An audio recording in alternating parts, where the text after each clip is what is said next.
Police વિભાગના અધિકારીઓની રહેમ નજરના પૂરતા પુરાવા। રાજકોટ ગેમ ઝોનમાં અગ્નિકાંડ એ માત્ર ટીઆરપી ગેમ ઝોનના સંચાલકોની ગુનાહિત અને ગંભીર બેદરકારી હતી।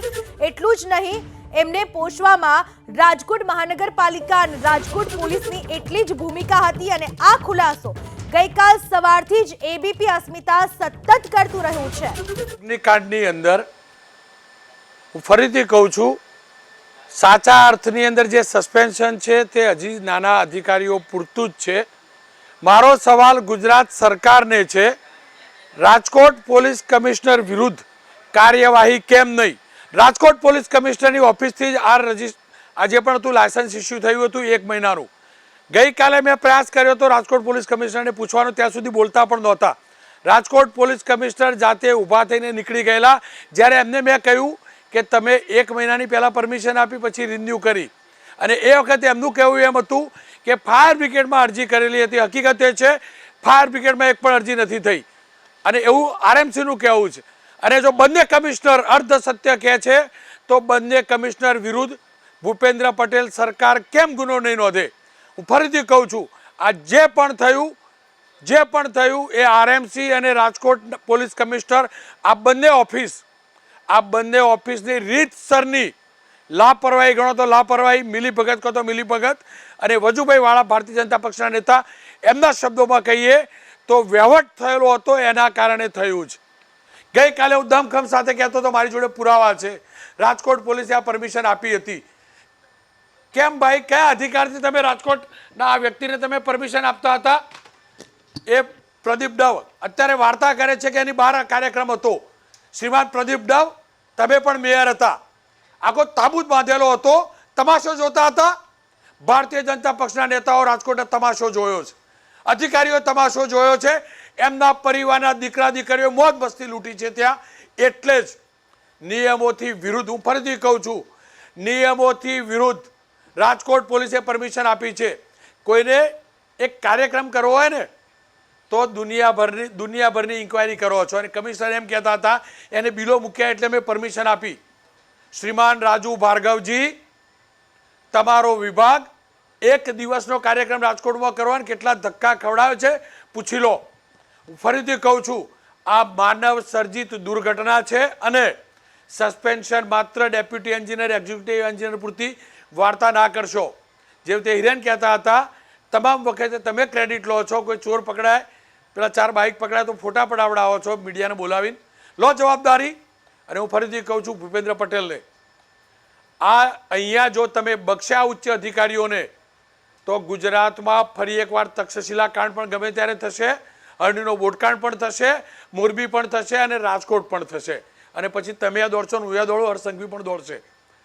ફરીથી કહું છું, ઉચ્ચ અધિકારીઓને ના બચાવતા, અને વજુભાઈ વાળાના શબ્દોમાં કહું તો માત્ર ખાતાકીય કાર્યવાહી ન હોઈ શકે, ગુનાહિત બેદરકારી છે આ, ગુનાહિત બેદરકારી।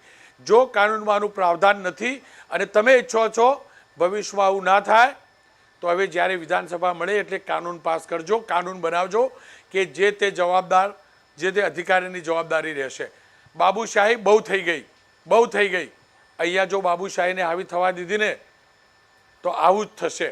સુભાષ ત્રિવેદી તપાસ કરી રહ્યા છે, મેં જાતે જોયું છે સર્કિટ હાઉસમાં, એક અધિકારીને બોલાવી રહ્યા છે, એમની નિષ્ઠા ઉપર સવાલ નથી, પણ જો અધિકારીઓ વિરુદ્ધ કાર્યવાહી નહીં થાય અને ઉચ્ચ અધિકારીઓ વિરુદ્ધ કાર્યવાહી નહીં થાય તો કશું નહીં થાય। અને એ તમામ નેતાઓને બોલાવીને પ્રદેશ ભાજપ પણ પૂછે કે ભાઈ તમે ત્યાં જતા હતા, તમે તો શિક્ષિત છો ને? ડવ સાહેબ તો પત્રકાર પણ રહી ચૂકેલા છે, જર્નાલિઝમ કરેલું છે, એમને ખબર પડે ને કે કોર્પોરેશનની પરમિશન હતી કે નહીં। માત્ર ત્યાં એક્ઝિબિશન હતું, એક્સપો હતો, એમાં ગયો તો આ બધું ના હોય। મેયર છો તો મેયર હતા એ વખતે પહેલાં નાગરિક હતા, તમે, તમારી જવાબદારી હતી। અને ફરીથી મેં જાતે જોયું છે રાજકોટમાં બધાને બચાવવાનો પ્રયાસ થયો છે, બધા મળેલા છે ને એટલે જ હું કહેતો હતો, એક પુરાવો છે મારી પાસે, હું જાણતો હતો રાજકોટ પોલીસે પરમિશન આપી હતી 1 મહિનાની, અને 1 મહિનાની પરમિશન 11 મહિના 12 મહિના સુધી 1 વર્ષ માટે એક્સટેન્શન કરી આપ્યું હતું। જ્યારે તમે એક્સટેન્શન કરો છો, તમારા એ અધિકારીઓ એમના દીકરા દીકરીઓને ત્યાં મૂકવા જાય છે, સરકારી ગાડીમાં ગેમ ઝોનમાં પણ જતા હશે ને ગયેલા હશે, એમને સમય નહોતો કે ફાયર સેફ્ટીના ઇક્વિપમેન્ટ લાગ્યા છે કે નહીં, અને મૂર્ખ બનાવવાનો ધંધો કેવો? જે દિવસે રાત્રે આગ લાગી છે ને સાંજે, એ દિવસે રાત્રે ફાયર માટેનો પંપ અને પાઇપલાઇન લાવીને ત્યાં મૂકવામાં આવી છે. અને હું દાવા સાથે કહું છું, આગ લાગ્યા પછી લાવીને મૂકવામાં આવી છે. કારણ કે જો પહેલેથી હોત તો એ જે પંપ હતો એની ઉપરનું જે પ્લાસ્ટિક હતું ને એ પીગળી ગયું હોત, જે પીગળેલું નહોતું. એની મેન્યુફેક્ચરિંગ ડેટ જે હતી ને મશીનની, એ 22 મે હતી. એનો મતલબ 3 દિવસ પહેલાં મેન્યુફેક્ચરિંગ થયું ને અહીંયા ફિટ થઈ ગઈ. આંખોમાં ધૂળ, મહેરબાની કરીને ના નકશો. બહુ થયો ખેલ. અને ફરીથી કહું છું, છેલ્લી વાર કહું છું, મારી ઉપર રાજકોટ પોલીસે કેસ ઠોકવો તો ઠોકી દે, પણ મારા એક સવાલનો જવાબ આપીને ઠોકી દે. શ્રીમાન રાજુ ભાર્ગવજી, તમે જવાબદાર હતા કાલે પત્રકાર પરિષદમાં પૂરા જવાબ આપવા માટે, પણ તમે જવાબ નથી આપ્યા. તમારે જવાબ આપવો પડશે. તમારે જવાબ આપવો પડશે. તમે પત્રકાર પરિષદ કરો છો, પોલીસ ઇન્સ્પેક્ટર સક્સેસ કંઈક સ્ટોરી લઈને આવે એટલે તમારે જવાબ આપવો પડશે. આરએમસી કમિશનરે જવાબ આપવો પડશે. માત્ર એસઆઈટી પૂરતો નહીં, મારા ગુજરાતના નાગરિકને જવાબ આપવો પડશે. 28 લોકો ગયા છે, 28 લોકો, અને એટલે ગયા છે તમે બેદરકાર રહ્યા છો, તમારો વિભાગ બેદરકાર રહ્યો છે. અને ફરીથી કહું છું, આ બંને ઓથોરિટી અને એની સાથે જોડાયેલા જેટલા પણ લોકો હતા એમનું આ પાપ હતું અને પાપ હતું.